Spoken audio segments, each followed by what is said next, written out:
இந்த 2025 வருஷம் எல்லாருக்கும் எப்படி ஒரு முக்கியமான வருஷமா அமைய போகுதோ அதே அளவுக்கு தான் பார்த்தீங்கன்னா தல அஜித் ரசிகர்களுக்கு ஒரு முக்கியமான வருஷமா அமையும் எதிர்பார்த்துட்டு இருந்தாங்க. காரணம் என்னன்னு கேட்டீங்கன்னா, கொஞ்ச நாளைக்கு முன்னாடி ரிலீஸ் ஆன விடாமுயற்சி படத்தோட ட்ரீசர்ல வந்து 2025 பொங்கலுக்கு இந்த படம் ரிலீஸ் ஆக போகுதுன்னு சொல்லிட்டு அஃபிஷியல் அனௌன்ஸ் பண்ணியிருந்தாங்க. ஆனா இன்னைக்கு வந்து பார்த்தீங்கன்னா லைக்கா ப்ரொடக்ஷன் கிட்ட இருந்து ஒரு அஃபிஷியல் அனௌன்ஸ்மெண்ட் கொடுத்துருக்காங்க. அதுல என்னன்னு கேட்டீங்கன்னா, தவிர்க்க முடியாத காரணங்களால இந்த விடாமுயற்சி படத்தை நாங்கள் வந்து போஸ்ட்போன் பண்றோம் சொல்லியிருக்காங்க. இதனால தான் காலதாமதம் ஆகுது அப்படிங்கிற எந்த ஒரு ரீசனும் அவங்க சொல்லல. தவிர்க்க முடியாத காரணங்கள் அப்படிங்கிற ஒரு வார்த்தையை ஆட் பண்ணியிருக்காங்க. ஸோ நம்ம அனலைஸ் பண்ணி பார்க்கும் பொழுது நமக்கு கிடைச்ச சோர்ஸ் படி வந்து பாத்தீங்கன்னா, இந்த படம் ஹாலிவுட் படத்தோட அபிஷியல் ரீமேக்ங்கிறதுனால அந்த பிரேக் டவுன் படத்தோட மூவி டீம் கிட்ட இருந்து இவங்க ரைட்ஸ் எழுதி வாங்குறதுல கொஞ்சம் குளறுபடி ஏற்பட்டிருக்கு, கொஞ்சம் காலதாமதம் ஆயிருக்கு. அதனால தான் இந்த படத்தை வந்து சொன்ன டைம்ல ரிலீஸ் பண்ண முடியல அப்படின்னு சொல்றாங்க. கொஞ்ச நாளைக்கு முன்னாடி என்னோட சேனல்ல ஒரு நான் வீடியோ போட்டிருப்பேன். அது என்னன்னா, அபிஷியலா அந்த ரைட்ஸ் வந்து எழுதி வாங்கிட்டாங்க. இப்போ வந்து டப்பிங் ஒர்க் நடந்துகிட்டு இருக்கு. ஸோ கூடி சீக்கிரம் வந்து படம் வந்து ரிலீஸ் ஆக போகுது அப்படின்னு சொல்லியிருந்தேன். ஆனா இப்போ வந்து லைக்கா ப்ரொடக்ஷன் கிட்ட இருந்து எந்த ஒரு ரிப்ளையும் வரல. ஆனா இப்போ வந்து லைக்கா ப்ரொடக்ஷன் சொன்னா இந்த விஷயத்தை வச்சு பார்க்கும் பொழுது அதுக்குள்ள குளறுபடிகள் இருக்கிறது ஒரு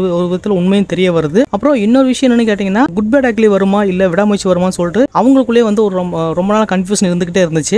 விடாமுயற்சி படத்தை வந்து ஃபர்ஸ்ட் ரிலீஸ் பண்ணலாம்னு சொல்லிட்டு எல்லா ஏற்பாடும் செஞ்சுட்டு இருக்கும் சமயத்துல தான் இந்த குளறுபடிகளோட விஷயங்கள் ஸ்டார்ட் ஆகுது. அதனால என்ன பண்றாங்கன்னா, குட் பேட் அக்லி படத்தை வந்து அப்படியே போஸ்ட்போன் பண்ணிட்டு வராங்க. இப்போ வந்து குட் பேட் அக்லி படம் மே 1ஆம் தேதி ரிலீஸ் ஆகுங்கிறது ஆல்மோஸ்ட் எல்லாருக்கும் கன்ஃபார்ம் ஆயிடுச்சு. ஆனா இப்போ விடாமுயற்சி படம் எப்படியாவது ரிலீஸ் ஆகும்னு சொல்லிட்டு எதிர்பார்த்துட்டு இருந்தாங்க. ஸோ எப்படியாவது வந்து ரிலீஸ் பண்ணிடுவாங்க அப்படின்னு சொல்லி எதிர்பார்த்துட்டு இருந்தாங்க. கண்டிப்பா இந்த அஜித் குமாரோட விடாமுயற்சி படம் ரிலீஸ் ஆக போறது கிடையாது. கூடி சீக்கிரம் வந்து பாத்தீங்கன்னா ஒரு அபிஷியலா ஒரு அனௌன்ஸ்மெண்ட் வரும்னு எதிர்பார்க்கலாம். ப்ராபப்லி வந்து ட்ரெய்லர் வந்து ரிலீஸ் ஆகிறதுக்கான சான்சஸ் இருக்கு. மேபி வந்து பொங்கல் டைம்லயோ இல்ல பொங்கலுக்கு நெக்ஸ்ட் வீக்கோ வந்து விடாமுயற்சி படத்துல இருந்து கண்டிப்பா ட்ரெய்லர் ரிலீஸ் ஆகும். விடாமுயற்சி படத்துக்கு ஏற்பட்ட தடங்கள் வந்து அஜித் ரசிகர்களுக்கு ஒரு சோகமான விஷயமா இருந்தாலும் கூட இந்த வருஷத்துல மட்டும் பாத்தீங்கன்னா அஜித் குமாரோட 2 படங்கள் ரிலீஸ் ஆக போகுது.